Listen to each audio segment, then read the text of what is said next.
noches, apreciados hermanos, hermanas en Cristo, amigos todos.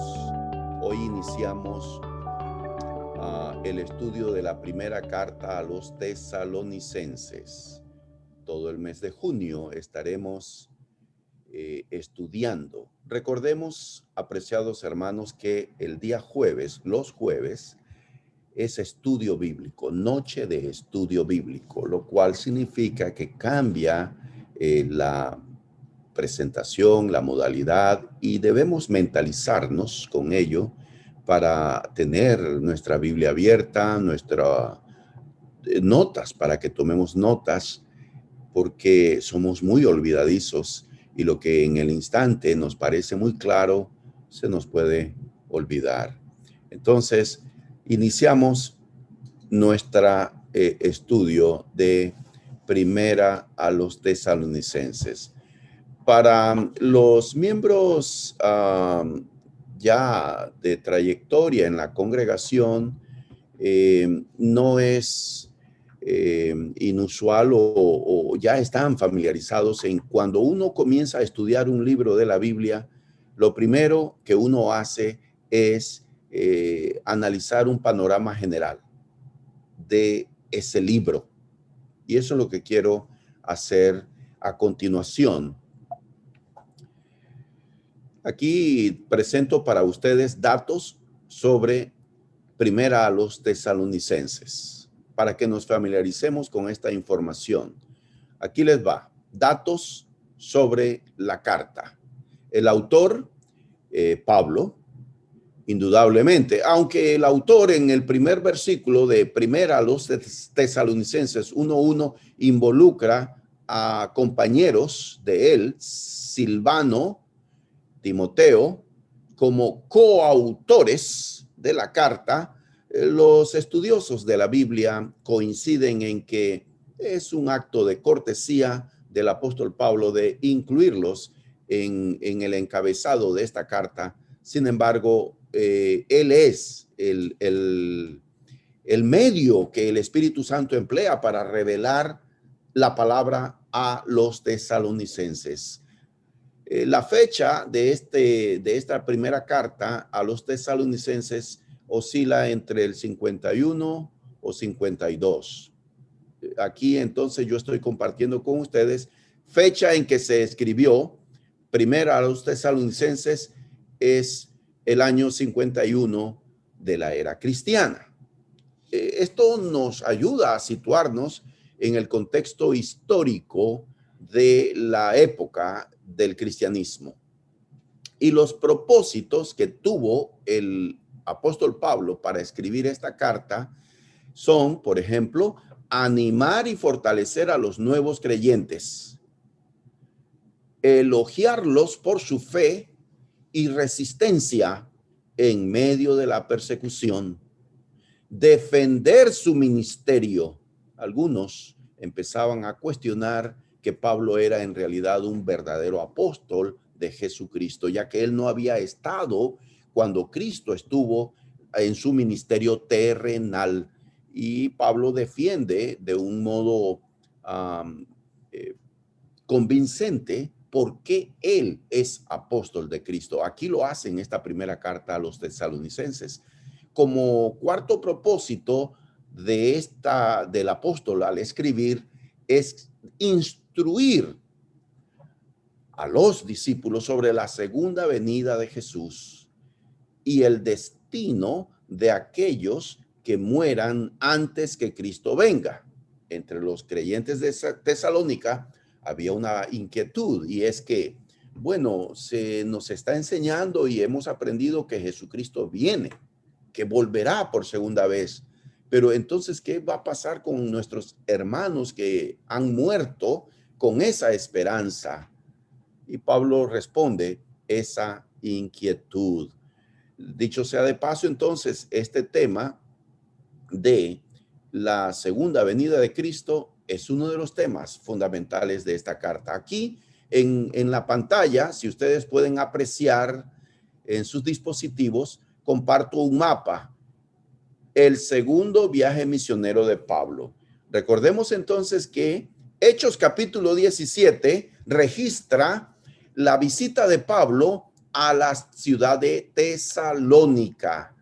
Entonces, Hechos capítulo 17, recordemos que él, antes de ir a Tesalónica, estuvo en Filipos. El año pasado estudiamos sobre los viajes de Pablo. ¿Qué ocurrió en Filipos? Fueron azotados, fueron encarcelados en Filipos, y luego entonces los magistrados de la ciudad, al enterarse que ellos, tanto Pablo como Silas, eran ciudadanos romanos, llegaron a disculparse por haberlos azotado sin un juicio previo, y les rogaron que abandonaran la ciudad. Entonces, de Filipos, Pablo va a Tesalónica.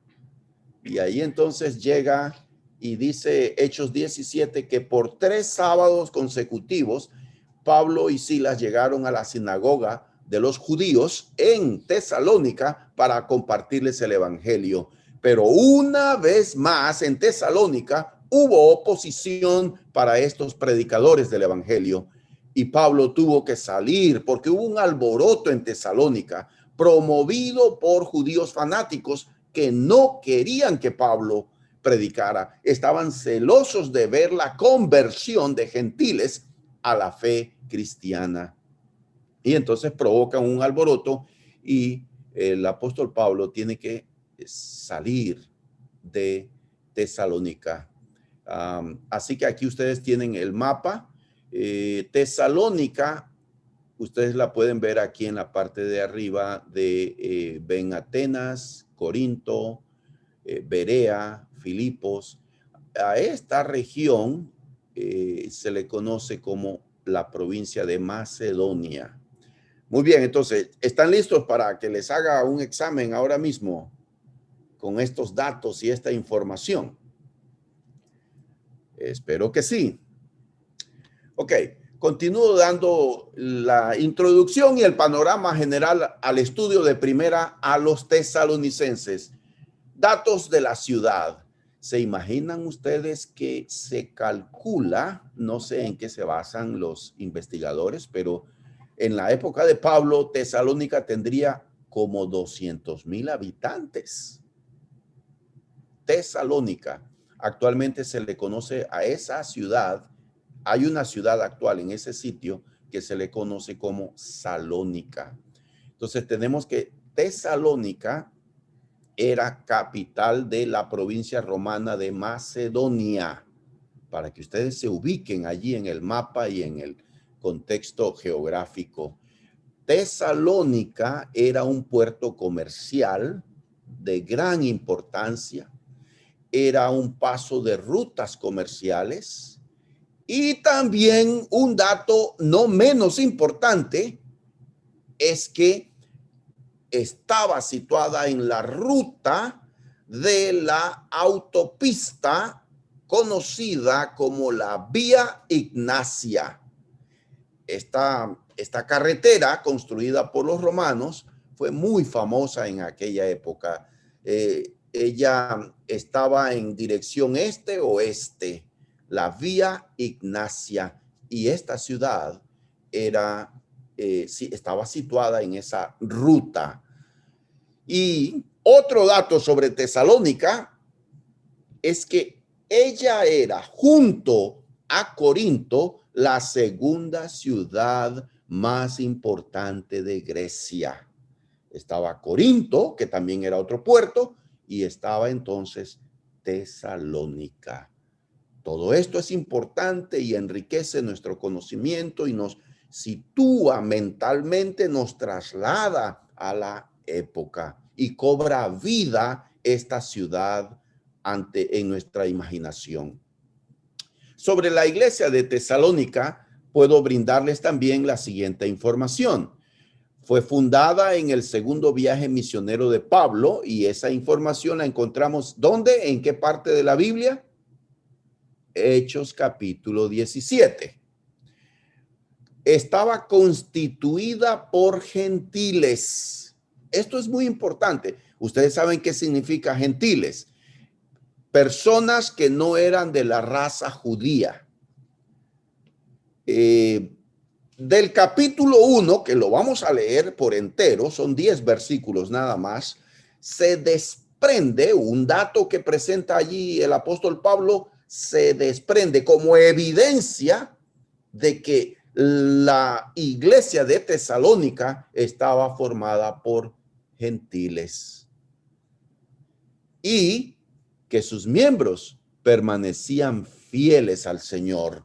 Un dato muy importante que no está aquí, pero ustedes agréguenlo a esta información general. Miren, la primera carta a los tesalonicenses está considerada como de los primeros libros del Nuevo Testamento, tanto como con Gálatas, Santiago. Esta carta a los tesalonicenses, primera a los tesalonicenses, está considerada como uno de los primeros libros del Nuevo Testamento. Fue escrita desde Corinto.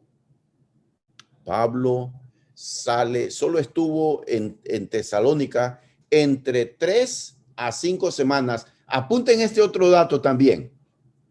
Cuando Pablo llega por primera vez a presentar el evangelio a esta ciudad griega, Tesalónica, solamente se quedó entre 3 a 5 semanas. Y ese fue tiempo suficiente para que él predicara el evangelio y hubiese convertidos a la fe en Cristo y quedara establecida la iglesia del Señor en Tesalónica. Pónganse a pensar, por favor, ¿cuánto tiempo se requiere para que fundemos una iglesia? ¿Cuáles son los preparativos? El apóstol Pablo con Silas y Timoteo estuvieron en Tesalónica entre 3 a 5 semanas predicando incansablemente el evangelio y quedó la iglesia establecida. Pablo tuvo que irse debido a ese alboroto, a la oposición que había a su presencia en la ciudad, y él salió y quedó muy preocupado por los nuevos convertidos.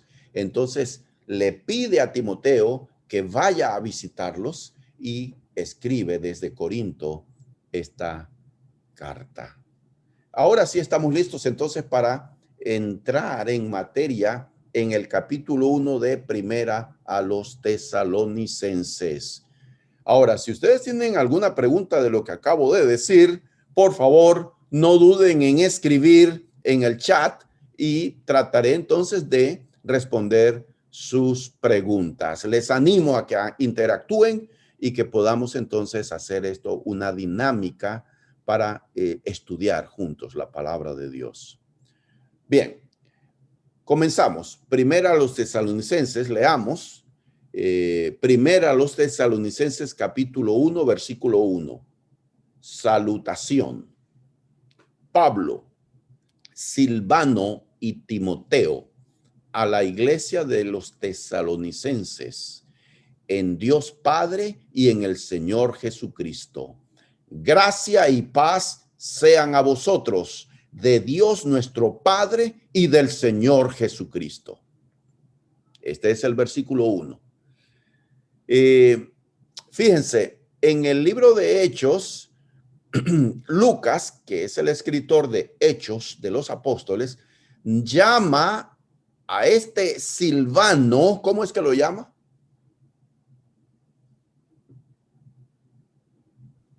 Silas. Silas, muchas gracias.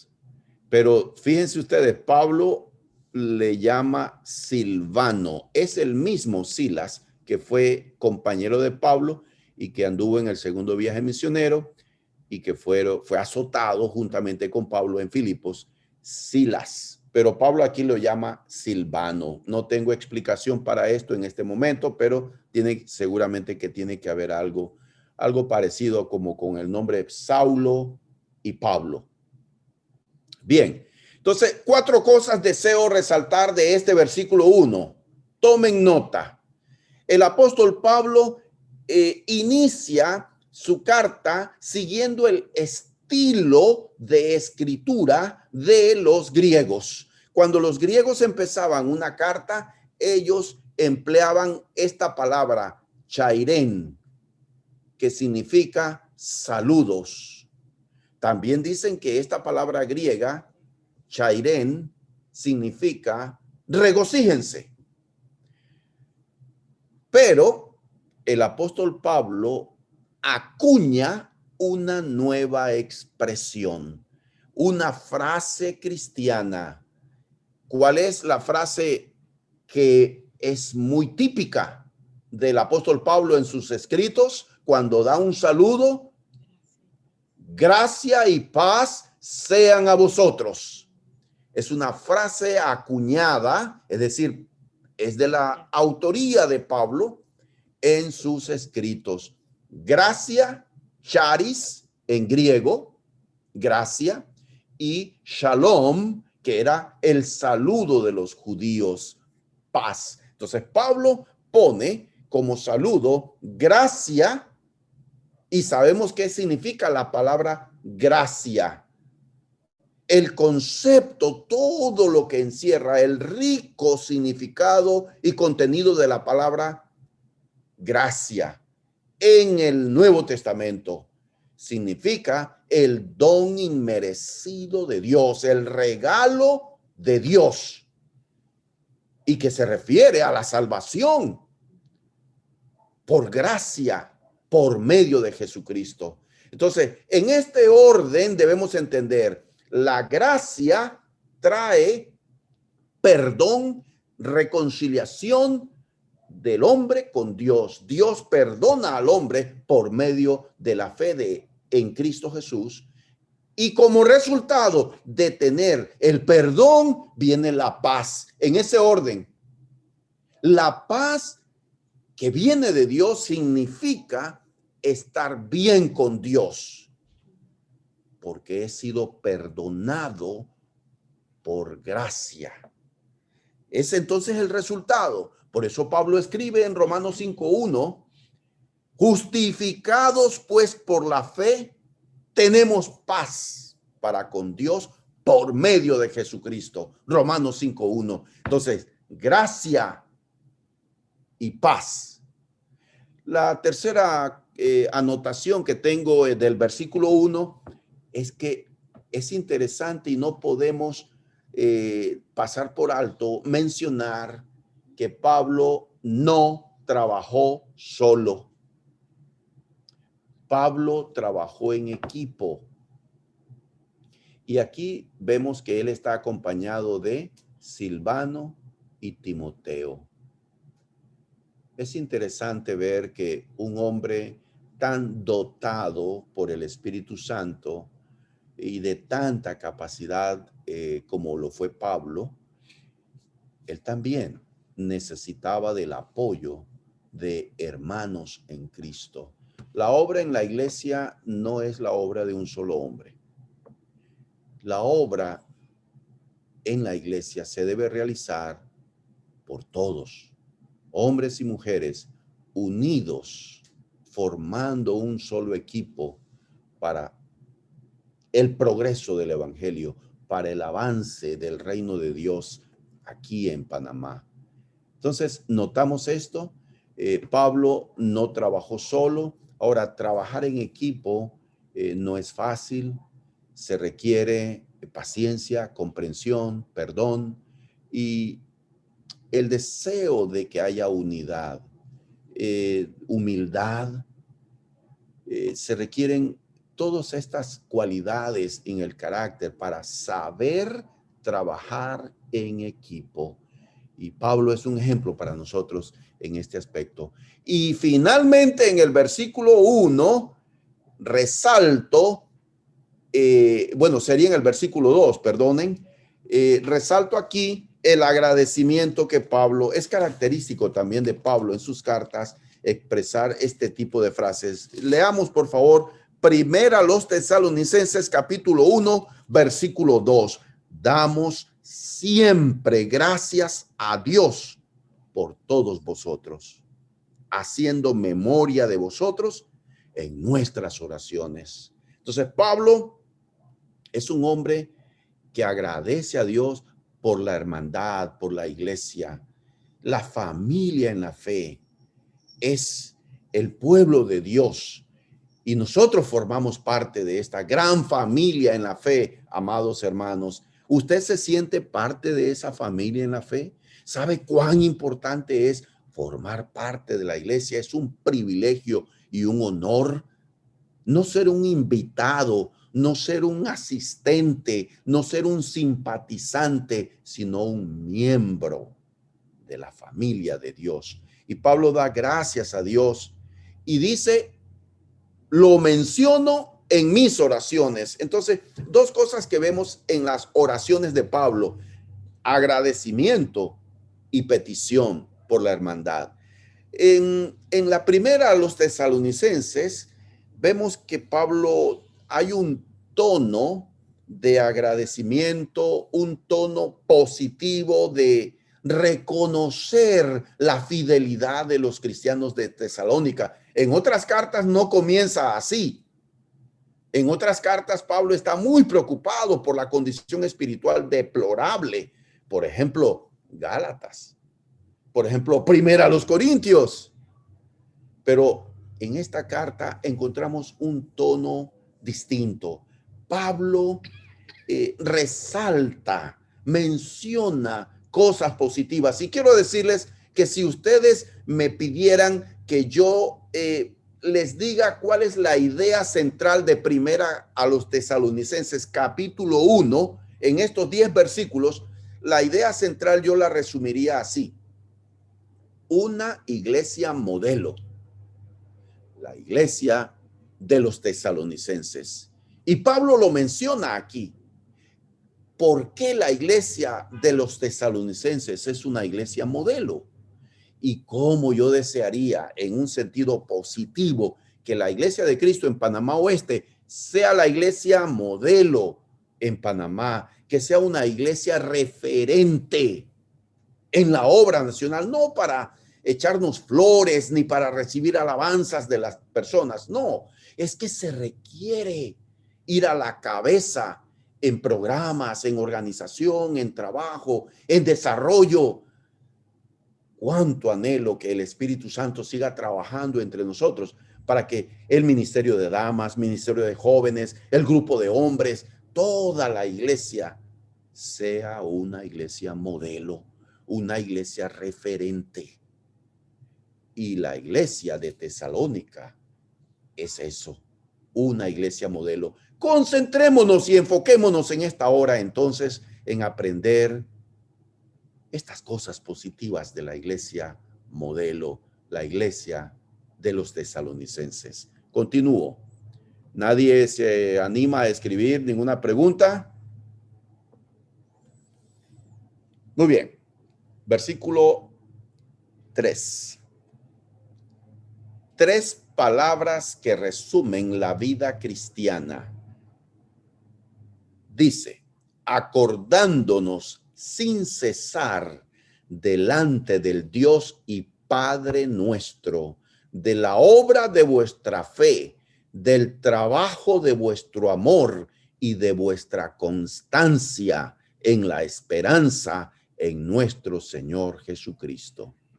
Fíjense, si fuese solo analizar en toda su profundidad este versículo 3, sería suficiente material para que nosotros tengamos un estudio bíblico de 1 hora, de 2 horas, suficiente. Este versículo 3. Noten aquí el encabezado que le estoy dando a este versículo. 3 palabras que resumen la vida cristiana. Si ustedes notan, la vida cristiana siempre, de todos los días y hasta que venga Jesucristo o hasta que nos llame a su presencia, nuestra vida, tu vida, mi vida, consiste en acciones de fe, en mantener la esperanza en la segunda venida de Cristo y en nuestra relación de amor los unos con los otros. Toda la vida cristiana está ligada a estas tres virtudes. Y es muy característico del apóstol Pablo en sus cartas mencionar esta triada de virtudes. Tenemos la fe, la esperanza y el amor. Y en primera a los Corintios capítulo 13, recuerdan ustedes que allí desarrolla el tema de el amor. Si no tengo amor, nada soy, el amor es esto, es lo otro.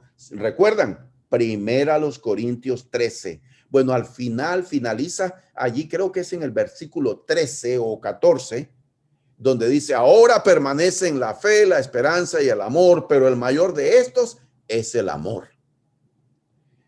Y noten, cuando estemos en la gloria, en la presencia de Dios, en la eternidad, ya no habrá necesidad de fe ni de esperanza. Solo el amor prevalecerá. Pero aquí tenemos estas tres virtudes. La medida de una iglesia, noten esto, la medida de una iglesia. ¿Cómo saber que una iglesia tiene esas dimensiones espirituales que Dios desea para toda iglesia? ¿Cómo podemos saber cuáles son las marcas, los rasgos característicos de una iglesia que agrada a Dios? Esa es una iglesia que actúa y sus miembros son hombres y mujeres que confían en Dios. Son personas de fe. Son personas que no quitan la mirada de la segunda venida de Cristo, nuestra esperanza. Y que el amor de los unos con los otros es la marca distintiva. Les dejo hasta ahí, podríamos seguir hablando, pero quiero ahondar un poquito en estas tres palabras. Miren, antes de ahondar, voy a resaltar esto. El impacto del evangelio en los discípulos en Tesalónica. Por eso les dije que la iglesia de Tesalónica es la iglesia modelo para nosotros. Es un ejemplo y Pablo la presenta como un modelo porque el evangelio impactó en la vida de los cristianos de Tesalónica. Y en este versículo 3 yo resalto, Pablo habla de la obra de vuestra fe, el trabajo de vuestro amor y de vuestra constancia en la esperanza. Noten esto. Fíjense, tres palabras: obra, trabajo, constancia. Y aquí comparto con ustedes las palabras, estas tres palabras en su etimología, en su origen, en su raíz, en el griego.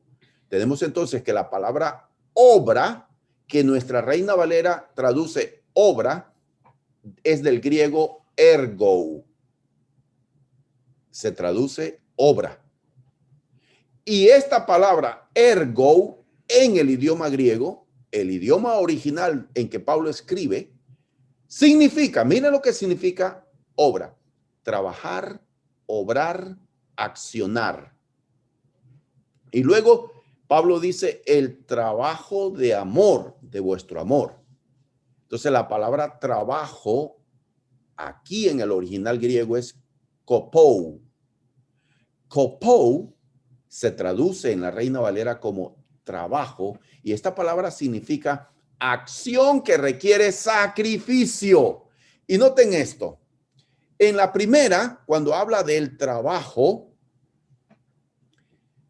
no necesariamente tiene una connotación de sacrificio, es la palabra ergo, pero la palabra kopou, que se traduce trabajo, sí, esa palabra entraña, encierra sacrificio, esfuerzo. Y comparto con ustedes esta frase que encontré estudiando para esta lección. Cuando comenzamos a amar como manda Dios, involucra sacrificio. Nunca es fácil amar a las personas como nos manda Dios. Por eso Pablo dice, el trabajo de vuestro amor. Y luego entonces constancia. Esta palabra proviene de la palabra griega upomones. Upomones se traduce constancia. Y esta palabra significa persistir, pero también implica, óigase bien, presión, adversidad, oposición. Nunca fue fácil y nunca es fácil ser cristianos.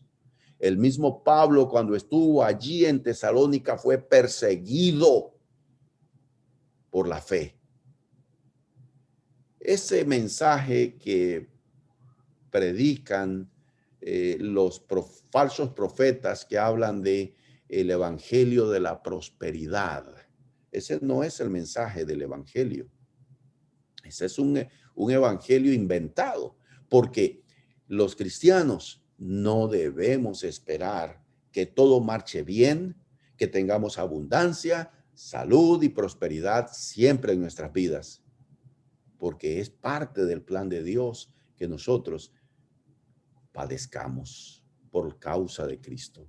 Entonces, cuando Pablo dice la constancia, vuestra constancia en la esperanza, no era fácil mantenerse en el camino aguardando la segunda venida de Cristo. No es fácil.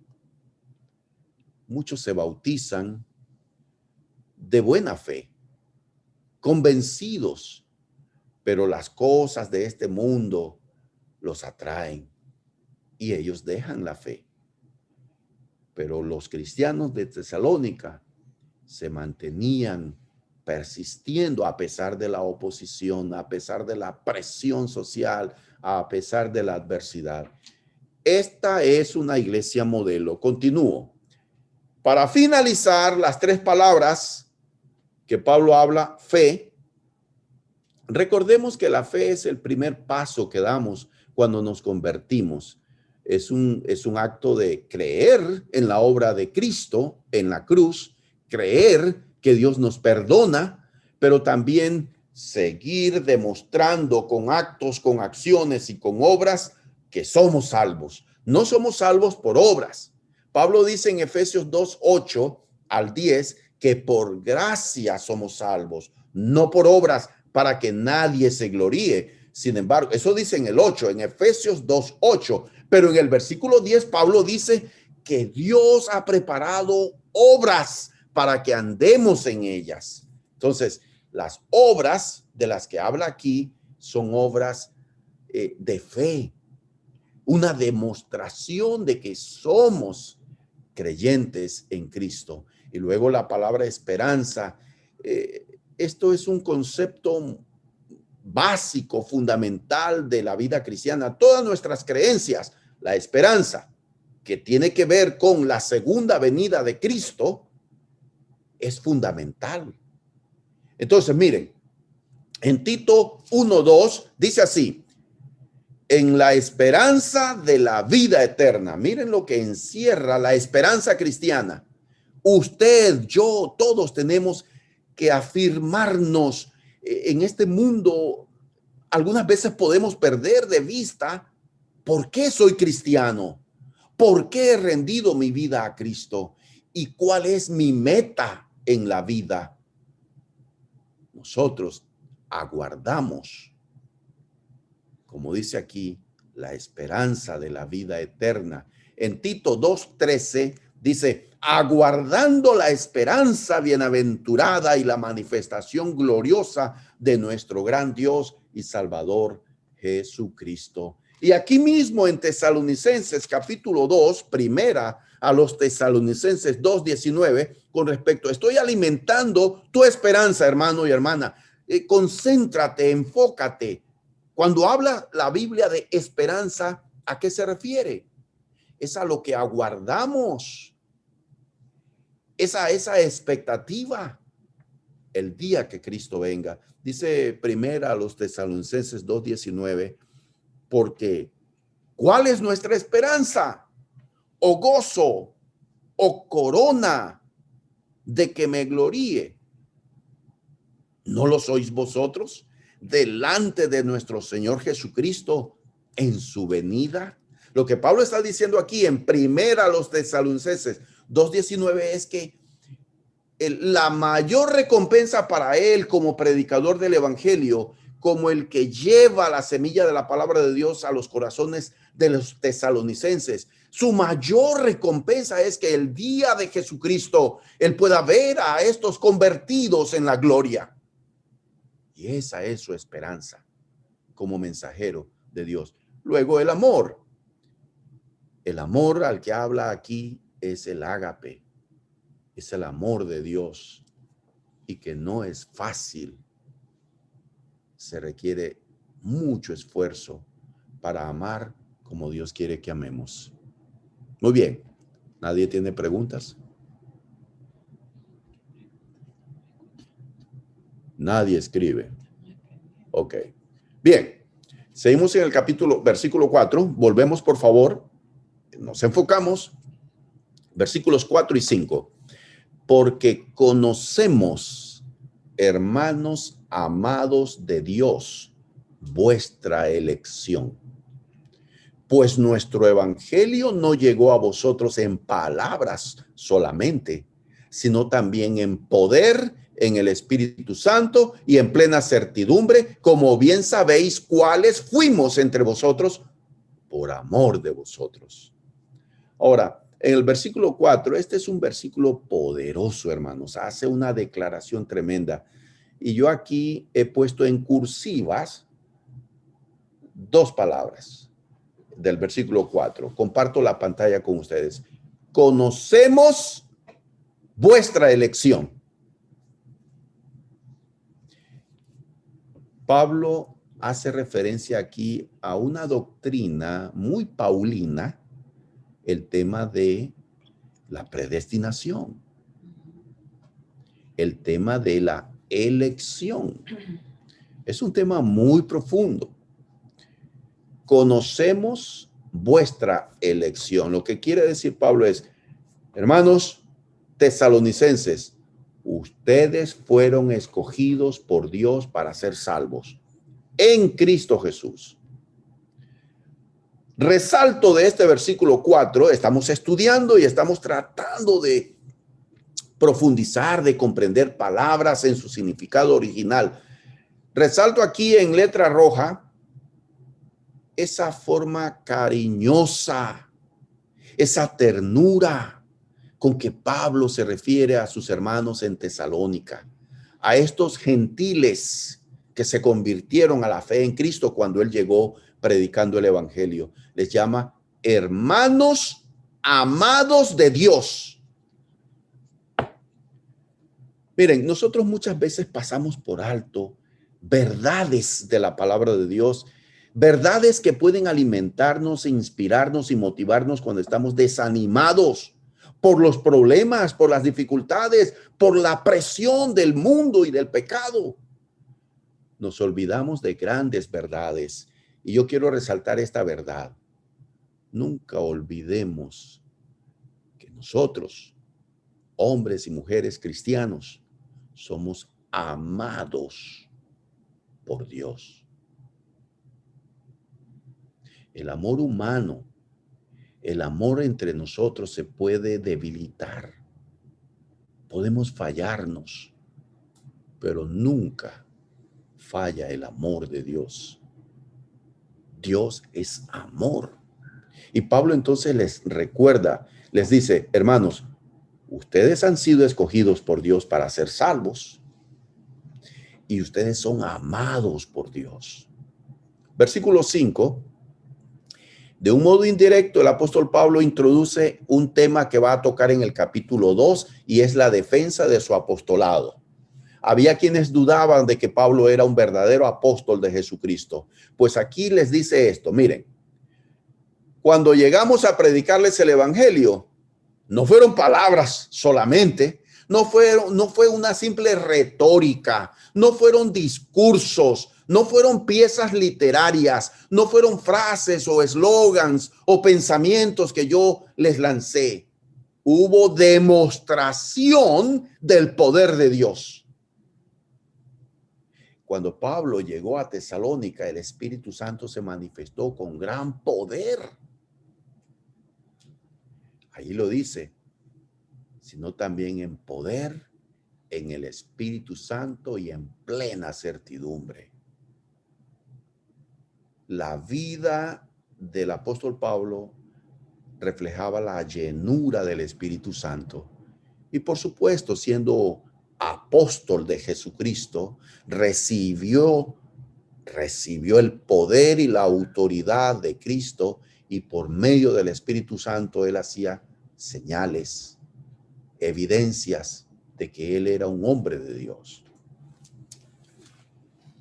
Ciertamente, nosotros no somos apóstoles de Cristo, así como fue Pablo. Somos mensajeros de Cristo. Y predicamos el mismo evangelio, no hay nada distinto. En su esencia es el mismo mensaje, pero también tenemos el mismo Espíritu Santo que habita en nosotros. Sin embargo, ¿cuántas veces nosotros apagamos al Espíritu? ¿Cuántas veces entristecemos al Espíritu? ¿Cuántas veces pecamos contra el Espíritu Santo? La iglesia es el templo de Dios. El Espíritu Santo habita en la iglesia. ¿Estamos conscientes de eso, hermanos? Continuamos versículos 6 y 7. Y vosotros vinisteis a ser imitadores de nosotros y del Señor, recibiendo la palabra en medio de gran tribulación, con gozo del Espíritu Santo, de tal manera que habéis sido ejemplo a todos los de Macedonia y de Acaya que han creído. Resalto dos palabras aquí en rojo, en el versículo 6. Los creyentes de Tesalónica vinieron a ser imitadores. Mimetei es la palabra en griego. De ahí nosotros traemos nuestra palabra mímica. Hacer, repetir lo que otro está haciendo. De esa palabra griega, mimetei. Ustedes vinieron a ser imitadores de nosotros. Es decir, la vida del apóstol Pablo y de sus compañeros fue reproducida en la conducta de los cristianos de Tesalónica. Qué bello es, ¿verdad? Que la iglesia imita la conducta de los hombres que Dios ha puesto para dirigir. En 1 Corintios capítulo 11, versículo 1, el apóstol dice esto. Noten esto.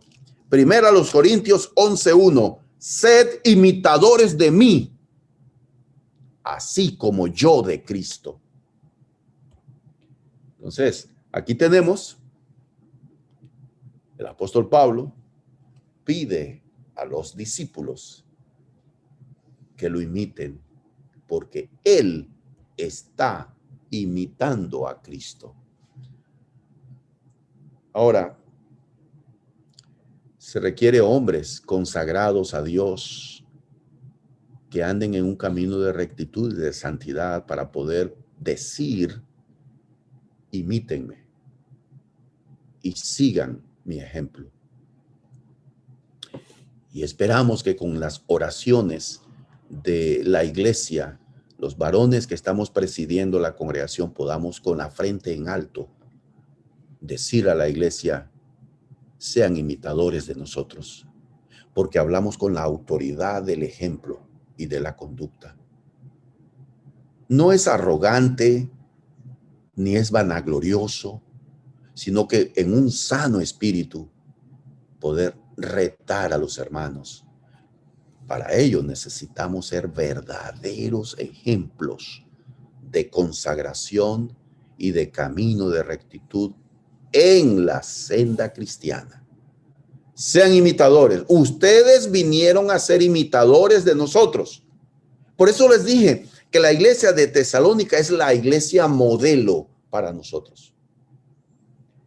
Y luego en el versículo 7 dice, de tal manera que habéis sido ejemplo a todos los de Macedonia y de Acaya. En esa región, Macedonia y Acaya, había iglesias.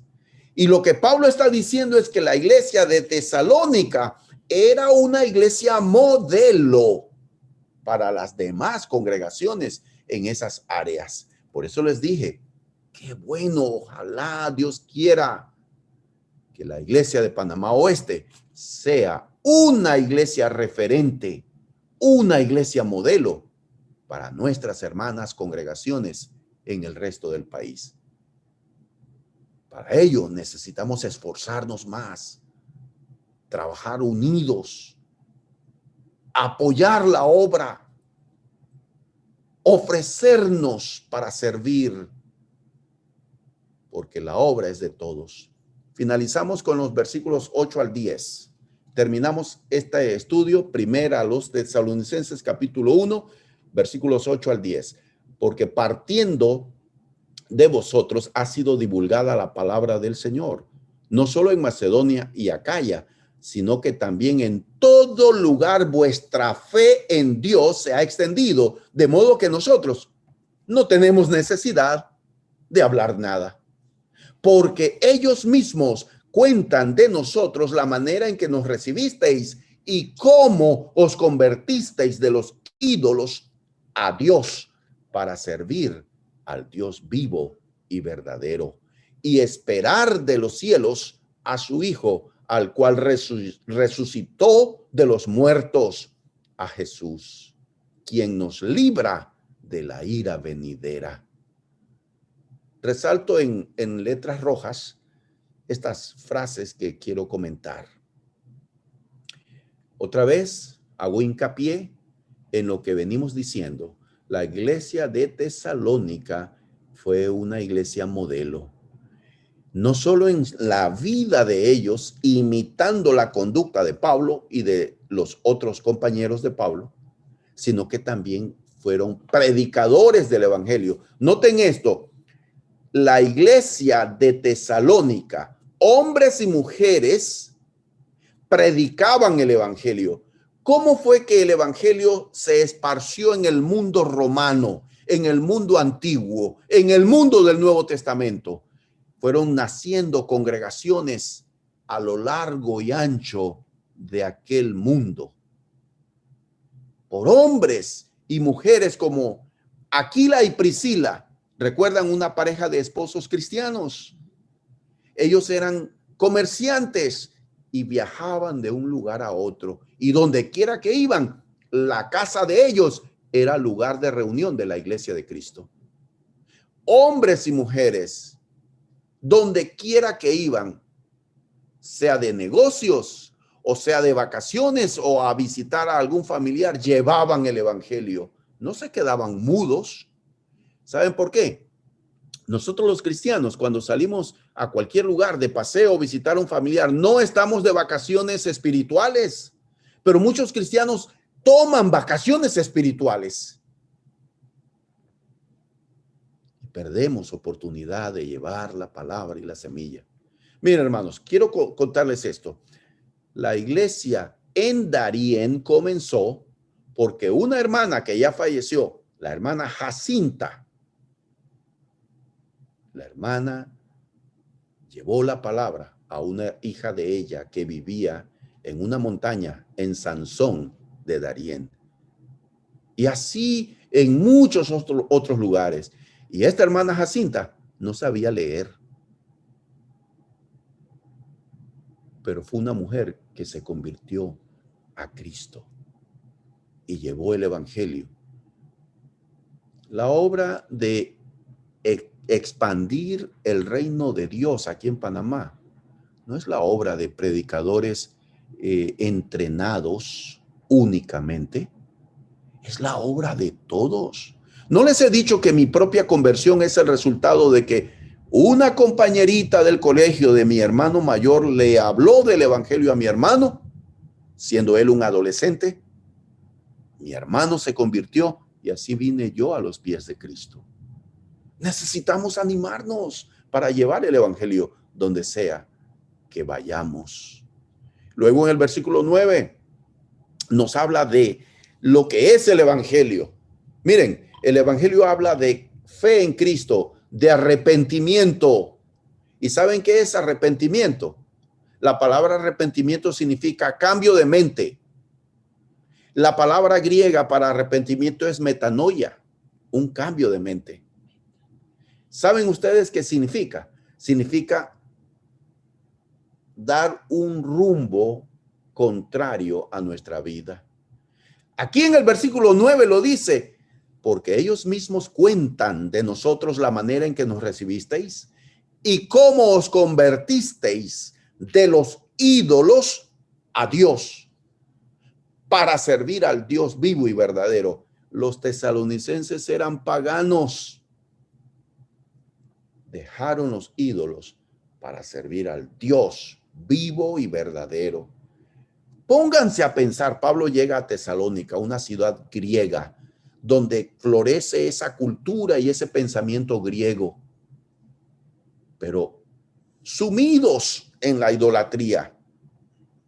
Y Pablo llega con el evangelio. El evangelio era algo nuevo para ellos. Y sin importarle que se burlaran de él, Pablo llevó la palabra. Y el Espíritu Santo tocó los corazones. Y luego entonces aquí habla de la esperanza. Y toca un tema en este versículo que es un tema álgido, muy difícil de tocar en el mundo griego, que es el tema de la resurrección de los muertos. Ellos no creían en eso. Pero Pablo dice, ustedes se convirtieron y esperan la segunda venida de Cristo. Cristo fue resucitado de los muertos y así seremos nosotros resucitados juntamente con él. Muy bien, a mí me parece que alguien escribió, he terminado yo mi presentación de la clase y entonces aquí nuestra hermana Clemen, buenas noches, bendiciones, pregunto, ¿hoy en día hay iglesias de Cristo en Grecia? Claro que sí, hermana. Personalmente conozco a un predicador que se llama Dino. Él predica en Atenas. Tuve la oportunidad de conocerlo y hemos hablado un par de veces. Este hermano que predica. Sí hay iglesia del Señor en Grecia. Muy bien. Entonces, apreciados hermanos, hemos terminado. Que Dios me los bendiga.